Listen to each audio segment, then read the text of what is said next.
ಇನ್ನು ನಿನ್ನೆ ತಾನೇ ಉಪಮುಖ್ಯಮಂತ್ರಿ ಡಿ.ಕೆ. ಶಿವಕುಮಾರ್ ಒಂದು ಮಾತನ್ನ ಹೇಳಿದ್ರು, ಗ್ಯಾರಂಟಿ ಹೊರೆಯಾಗ್ತಿದೆ ಅಂತ. ಗ್ಯಾರಂಟಿ ಹೊರೆಗೆ ಸಿಲುಕಿರುವಂತ ರಾಜ್ಯ ಸರ್ಕಾರ ಸದ್ಯ ಈ ಹುದ್ದೆಗಳನ್ನು ಭರ್ತಿ ಮಾಡುತ್ತಾ ಅನ್ನುವಂಥ ಪ್ರಶ್ನೆ ಇದೆ. 2.84 ಲಕ್ಷ ಹುದ್ದೆಗಳನ್ನು ಭರ್ತಿ ಮಾಡಿದರೆ ರೆವಿನ್ಯೂ ಎಕ್ಸ್ಪೆಂಡಿಚರ್ ಜಾಸ್ತಿ ಆಗ್ತಾ ಹೋಗುತ್ತೆ. ಅದನ್ನ ಭರಿಸುವಂತ ಶಕ್ತಿ ರಾಜ್ಯ ಸರ್ಕಾರಕ್ಕಿದೆಯಾ? ಯಾಕಂತಂದ್ರೆ ಗ್ಯಾರಂಟಿಗೋಸ್ಕರ ವರ್ಷಕ್ಕೆ 52,000 ಕೋಟಿಯಷ್ಟು ಖರ್ಚು ಮಾಡ್ತಾ ಇದೆ ರಾಜ್ಯ ಸರ್ಕಾರ. ಹಣಕಾಸಿನ ಒತ್ತಡಕ್ಕೆ ಸಿಲುಕಿರುವಂತ ರಾಜ್ಯ ಸರ್ಕಾರ ಇಷ್ಟು ದೊಡ್ಡ ನಿರ್ಧಾರವನ್ನು ತೆಗೆದುಕೊಳ್ಳೋದಕ್ಕೆ ಸಾಧ್ಯನಾ? ಈ ಹಂತದಲ್ಲಿ ಸಾಲದ ಪ್ರಮಾಣ ದಿನದಿಂದ ದಿನಕ್ಕೆ, ವರ್ಷದಿಂದ ವರ್ಷಕ್ಕೆ ಜಾಸ್ತಿ ಆಗ್ತಾ ಇದೆ. ಈ ವರ್ಷದ ಅಂತ್ಯಕ್ಕೆ 7.7 ಲಕ್ಷ ಕೋಟಿಯಷ್ಟು ಸಾಲ ರಾಜ್ಯ ಸರ್ಕಾರದ್ದು ಆ ಹಂತಕ್ಕೆ ರೀಚ್ ಆಗುತ್ತೆ. 2.84 ಲಕ್ಷದಷ್ಟು 2,84,000 ಇಷ್ಟು ಉದ್ಯೋಗವನ್ನು ಭರ್ತಿ ಮಾಡಿದ್ರು ಅಂತ ಅನ್ಕೊಳ್ಳೋಣ.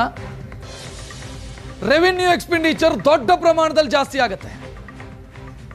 ಸರ್ಕಾರಕ್ಕೆ ಅದನ್ನು ಜೀರ್ಣಿಸಿಕೊಳ್ಳುವಂಥ ಶಕ್ತಿ ಇದೆಯಾ ಈ ಹಂತದಲ್ಲಿ?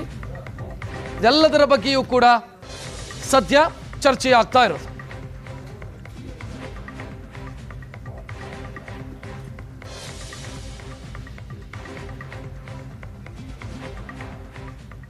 ಹೆಚ್ಚಿನ ಡೀಟೇಲ್ ನೀಡೋದಕ್ಕೆ ನಮ್ಮ ಪೊಲಿಟಿಕಲ್ ಬ್ಯೂರೋ ಚೀಫ್ ಆನಂದ್ ಬೈದನ ಮನೆ ನೇರ ಸಂಪರ್ಕದಲ್ಲಿ. ಆನಂದ್, 52,000 ಕೋಟಿ ಗ್ಯಾರಂಟಿಗೆ ಎತ್ತಿಡಬೇಕು. ಈ ಮಧ್ಯ ಇಷ್ಟು ಲಕ್ಷ ಹುದ್ದೆಗಳನ್ನು ಭರ್ತಿ ಮಾಡೋದಕ್ಕೆ ಹೋದ್ರೆ ರೆವಿನ್ಯೂ ಎಕ್ಸ್ಪೆಂಡಿಚರ್ ಜಾಸ್ತಿ ಆಗುತ್ತೆ. ಏನು ಮಾಡುತ್ತೆ ಸರ್ಕಾರ? ಸರ್ಕಾರದ ಬಳಿ ಏನಿದೆ ಇದಕ್ಕೆ ಉತ್ತರ?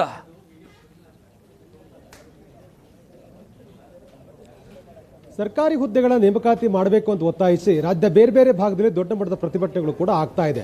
ಮೊನ್ನೆ ಧಾರವಾಡದಲ್ಲಿ ನಡೆದಿರ್ತಕ್ಕಂಥ ಪ್ರತಿಭಟನೆ ಇಡೀ ರಾಜ್ಯ ಸರ್ಕಾರವನ್ನು ಎಚ್ಚೆತ್ತುಕೊಳ್ಳುವಂತೆ ಮಾಡಿದೆ.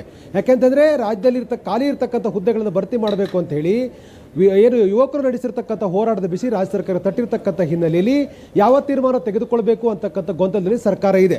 ಸರ್ಕಾರಕ್ಕೆ ಬೇರೆ ಬೇರೆ ರೀತಿಯ ಆಯಾಮಗಳನ್ನು ಕೂಡ ಸಮಸ್ಯೆಗಳು ಇರುವಂಥ ಕಾರಣಕ್ಕಾಗಿ ಹುದ್ದೆಗಳ ನೇಮಕಾತಿಗೆ ಸಂಬಂಧಪಟ್ಟಾಗ ಯಾವುದೇ ಅಂತಿಮ ನಿರ್ಧಾರ ತೆಗೆದುಕೊಳ್ಳಲಿಕ್ಕೆ ಸಾಧ್ಯ ಇಲ್ಲದೆ ಇರತಕ್ಕಂಥ ವಾತಾವರಣ ನಿರ್ಮಾಣ ಆಗಿದೆ. ಇವತ್ತು 6:30ಕ್ಕೆ ಸಚಿವ ಸಂಪುಟ ಸಭೆಯೂ ಕೂಡ ಇರುವಂಥ ಕಾರಣಕ್ಕಾಗಿ ಇವತ್ತಿನ ಸಚಿವ ಸಂಪುಟ ಸಭೆಯಲ್ಲಿ ಈ ಬಗ್ಗೆ ವಿಸ್ತೃತವಾಗಿ ಚರ್ಚೆ ಆಗ್ತಕ್ಕಂಥ ಸಾಧ್ಯತೆಗಳು ಕೂಡ ಇದೆ. ಸುಮಾರು 2.84 ಲಕ್ಷ ಸರ್ಕಾರಿ ಹುದ್ದೆಗಳು ಖಾಲಿ ಇರತಕ್ಕಂಥ ಹಿನ್ನೆಲೆಯಲ್ಲಿ 40,000 ಹುದ್ದೆಗಳನ್ನು ಭರ್ತಿ ಮಾಡಿಕೊಳ್ಳಲು ಸಂಬಂಧಪಟ್ಟಾಗೆ ಮುಖ್ಯಮಂತ್ರಿ ಸಿದ್ದರಾಮಯ್ಯರು ಸ್ವತಃ ಹೇಳಿಕೆಯನ್ನು ಕೂಡ ಕೊಟ್ಟಿದ್ರು. ನಮ್ಮ ಸರ್ಕಾರ ಬದ್ಧವಾಗಿದೆ ಅಂತಕ್ಕಂಥ ರೀತಿಯಲ್ಲಿ ಹೇಳಿಕೆ ಕೊಟ್ಟಿರ್ತಕ್ಕಂಥ ಹಿನ್ನೆಲೆಯಲ್ಲಿ ಸರ್ಕಾರ ಯಾವ ನಿರ್ಧಾರ ತೆಗೆದುಕೊಳ್ಳುತ್ತೆ ಅಂತಕ್ಕಂಥದ್ದು ಕೂಡ ಬಹಳ ಕುತೂಹಲಕ್ಕೆ ಕಾರಣವಾಗಿದೆ. ಒಂದು ಮುಖ್ಯ ಅಂದರೆ ಈಗ ರಾಜ್ಯದಲ್ಲಿ ಒಳ ಮೀಸಲಾತಿ ಸಂಬಂಧಪಟ್ಟಾಗೆ ಯಾವುದೇ ಅಂತಿಮ ನಿರ್ಧಾರ ಆಗುವ ತನಕನೂ ಕೂಡ ಹುದ್ದೆಗಳ ನೇಮಕಾತಿ ಸಂಬಂಧಪಟ್ಟಾಗೆ ಅಂತಿಮ ನಿರ್ಧಾರ ಬರಲಿಕ್ಕೆ ಸರ್ಕಾರಕ್ಕೆ ಒಂದು ಕಡೆ ಸಾಧ್ಯ ಆಗ್ತಿಲ್ಲ. ಯಾಕೆಂದ್ರೆ ಒಳ ಮೀಸಲಾತಿ ಕ್ಲಿಯರ್ ಆಗೋ ತನಕ ಯಾವುದೇ ನೇಮಕಾತಿಗಳು ಇಲ್ಲ ಅಂತಕ್ಕಂಥದ್ದನ್ನು ಈಗಾಗಲೇ ಸರ್ಕಾರ ಸ್ಪಷ್ಟಪಡಿಸಿ ಅಂತಿಮ ನಿರ್ಧಾರವನ್ನು ತೆಗೆದುಕೊಂಡಿದೆ. ಅದು ಈಗಾಗಲೇ ರಾಜ್ಯಪಾಲರಿಗೆ ಸಲ್ಲಿಕೆಯಾಗಿದ್ದಂಥ ವಿಧೇಯಕ ವಾಪಸ್ ಸರ್ಕಾರದ ಬಳಿ ಬಂದು ಸರ್ಕಾರ ಇನ್ನೂ ಕೂಡ ಯಾವುದೇ ಅಂತಿಮ ನಿರ್ಧಾರ ತೆಗೆದುಕೊಂಡಿಲ್ಲ. ಇದು ಒಂದು ಕಡೆ ಆದರೆ ಗ್ಯಾರಂಟಿಯ ಹೊಡೆತಕ್ಕೆ ಸಿಲುಕಿರತಕ್ಕಂಥ ರಾಜ್ಯ ಸರ್ಕಾರ ಈ ಹುದ್ದೆಗಳ ನೇಮಕಾತಿ ಸಂಬಂಧಪಟ್ಟಾಗ ಯಾವುದೇ ನಿರ್ಧಾರ ತೆಗೆದುಕೊಳ್ಳಿ ಕೂಡ ಸಾಧ್ಯ ಆಗಲ್ಲ. ಹಣಕಾಸು ಇಲಾಖೆ ಇದಕ್ಕೆ ಒಪ್ಪಿಗೆ ನೀಡತಕ್ಕಂಥ ಸಾಧ್ಯತೆಗಳು ತೀರಾ ಕಡಿಮೆ ಇರುವಂಥ ಕಾರಣಕ್ಕಾಗಿ ಸರ್ಕಾರ ಯಾವ ನಿರ್ಧಾರ ಮಾಡುತ್ತೆ ಅಂತಕ್ಕಂಥದ್ದು ಕೂಡ ಕುತೂಹಲ ಕಾರಣವಾಗಿದೆ. ಇವತ್ತಿನ ಸಂಪುಟ ಸಭೆಯಲ್ಲಿ ಸಾಧಕ ಬಾಧಕದ ಬಗ್ಗೆ ಚರ್ಚೆ ಆಗುತ್ತೆ. ಮುಂದಿನ ಬಜೆಟ್ನಲ್ಲಿ ಹುದ್ದೆಗಳ ನೇಮಕಾತಿ ಸಂಬಂಧಪಟ್ಟಾಗ ಅಧಿಕೃತವಾಗಿರ್ತಕ್ಕಂಥ ಘೋಷಣೆ ಮಾಡುವಂತ ಸಾಧ್ಯತೆಗಳಿದೆ. ಆ ಸಾಧ್ಯತೆಗಳ ಬಗ್ಗೆ ಇವತ್ತು ವಿಸ್ತೃತವಾಗಿ ಚರ್ಚೆ ಆಗುತ್ತೆ.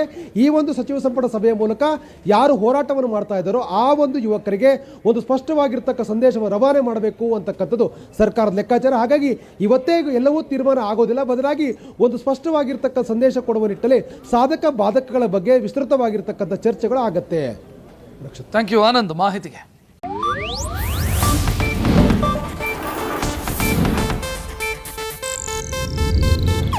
ಇದು ಏಷ್ಯಾನೆಟ್ ನ್ಯೂಸ್ ನೆಟ್ವರ್ಕ್ ಪ್ರಸ್ತುತಿ.